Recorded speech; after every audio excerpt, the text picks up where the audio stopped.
In this video, I'm going to share a new power system that I just designed and built. I think it's pretty cool, so I want to share with you. Hopefully, it can be helpful to you also. So several weeks ago, Seattle area have a bomb cyclone. That's a huge wind that blow down tons of trees, and the trees just break the public power grid. So almost 80% of the area have experienced a 4 days power off in Seattle area. The headquarters of Amazon and Microsoft. You cannot believe it, but it happened. So I have several servers running at home, and I don't want this server to be shut down because of the silly wind.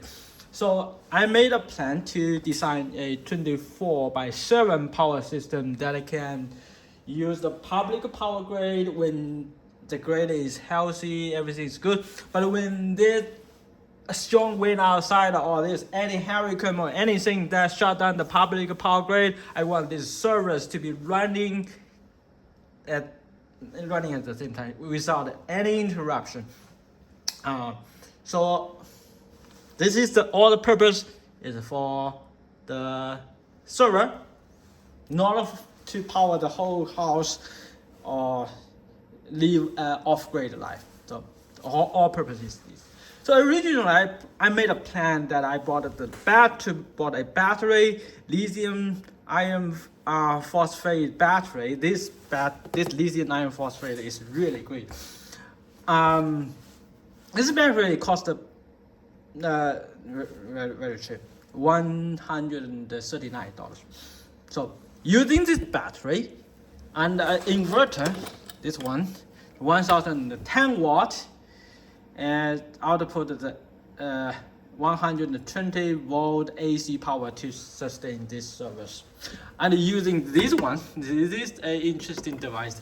It can switch the power from the inverter or public power based on the battery level. But this was the original design that when the battery voltage is at about a certain level, it will use the inverters,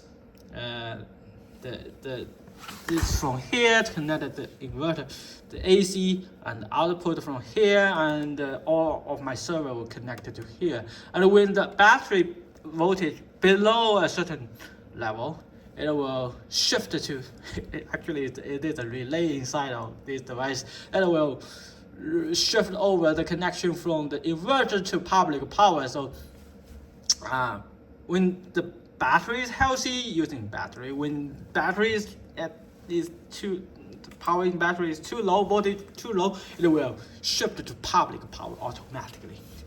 That was the original design, and you can see that it's all powered off, it's not in use.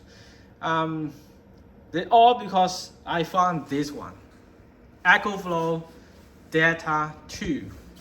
So in Black Friday this week, I found this device cost just $399, and it's unbelievable because this Delta 2, EcoFlow Delta 2 can output 1,800 watt from the AC socket. That's amazing. And it supports fast charging. It supports 1,000 watt charging, so the whole power station can be charged like in 1 hour and 30 minutes. That's amazing. So I immediately bought this one. I found this one include all the items I want. It has the solar controller, it has the inverter, it has the battery. The battery's capacity is 1,020, I think 28 watt hour. But everything is good. In the front panel there are USB output, in the back panel there are AC output. It support the solar charge, support the AC charge. it have everything I need. So after I started this device up, I found this one is so good, and I connect all my server to this device. It can, if there any power off, this device can power my whole system like for several hours, but several hours is not enough. I also want to have the battery to save power from solar panel. I have several solar panel bought here, haven't been installed here because Seattle winter there's no sunshine, no sunlight in the winter time. So I will install this in the spring and the summer time. But this battery is too small. It's only 1,000 watt-hour. How to expand it? Of course, I can buy the battery extender, which connected to the other side of the battery. They can connect it to it and expand the EcoFlow to about 3,000 watt-hour. But that extension battery cost about $1,000, which is way too expensive. So because I already have this battery, I already have this solar, this solar charge controller. I want to reuse all of these. So I changed the plan that I use this data 2 as the center, and meanwhile I use the battery to charge the data 2 using the solar cable. So how this is the whole thing works. This one is the solar charge controller. The solar cable will connect from here. This is the little display that will show me the voltage, amperage from here, and just flow the power into the solar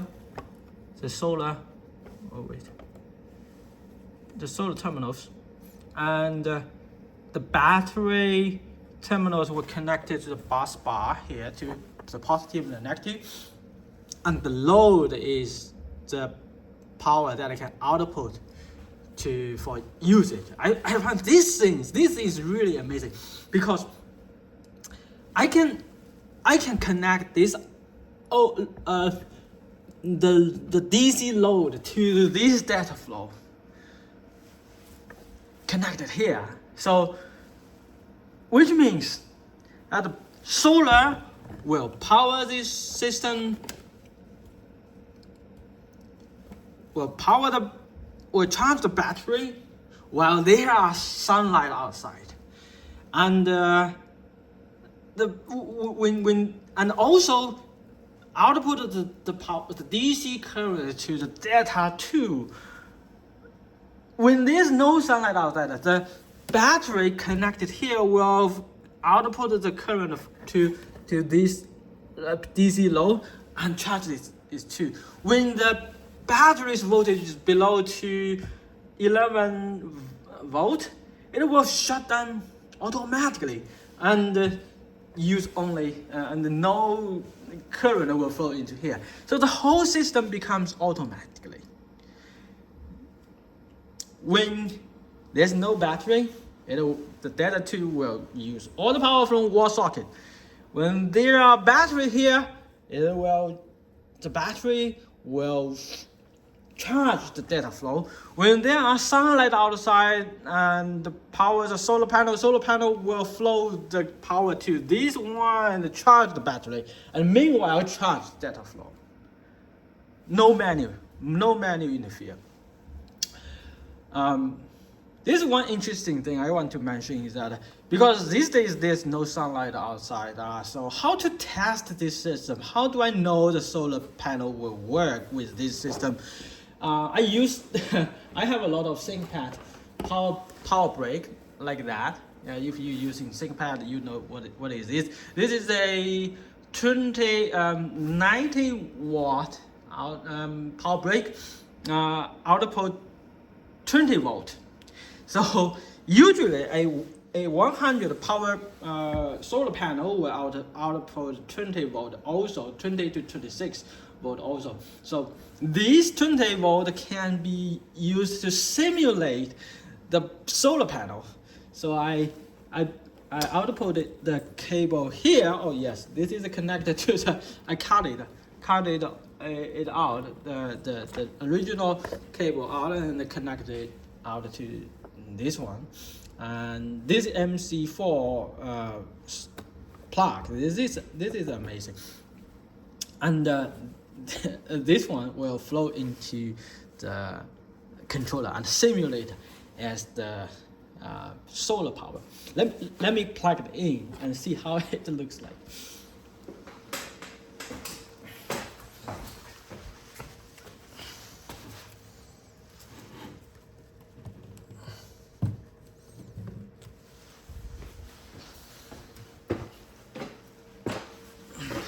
See, here it shows it's output 20 volt. However, this magic controller downvolt this voltage to 12.98 because it's also called a voltage regulator, and it can control the input and to ensure the voltage is acceptable for the battery. Yeah, so now I'm testing the battery charging, so I will disconnect the solar power.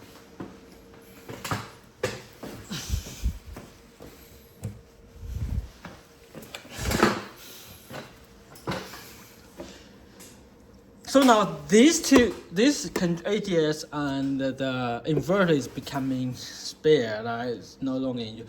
But in the future, this converter can also be used to as for not only for use as a AC converter, but I don't want to return it because it will be used for in the future. For example, I have another server, and another server can be used to connect here because this is only 1,800 watt. Maybe not enough in the future. Okay, basically this is the system that I built recently. The whole system running